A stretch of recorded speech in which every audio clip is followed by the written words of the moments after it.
dünya, yalan dünya, yüreğime of vuran dünya. Kaç tane yalan satmayayım, bundan bile fani dünya. Heydər baba hanı dünya yalan dünyadır, vallah yalan değil. Namertlik bazarı oldu ama sevgini kimse alan değil.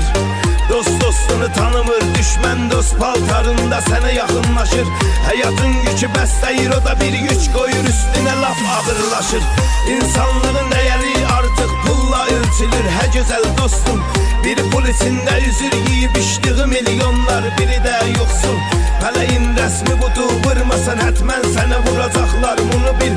Ağaç olsan selle seni kökünden koparır. Görəsən sənə mənim tək eşqəlindən yanarsan, xatirə yadı var düşür, hey, nəfəsi bir çətin alarsan. Bir gün gülmədi dodaqlarım bu fələkin əlindən. Kalbim yandı, kül oldu, sökülmüş vaktin elinden. Yalan dünya, yalan dünya, yüreğime ok vuran dünya. Hoş mənə yalan satmayaydı, bundan belə fani dünya. Gel biraz da sevgiden diyeyim, pul parayla alıp satılan sevgiden. Sende günah yoktu, cibim boştu, ağlasan yok gözyaşını silen. Məni dindirməsin heç kəs, qəm yağır ürəyimdən kağızlar üstə. Bir qələmim var bu həyatdan, yazıram ölləm əcəl o da küssə. Neçə illər yaşasın oğlan da deyirlər, amma hani yaşamaq? Gündəmin yol ölümünə arzu edir insan, hani yaşamaq?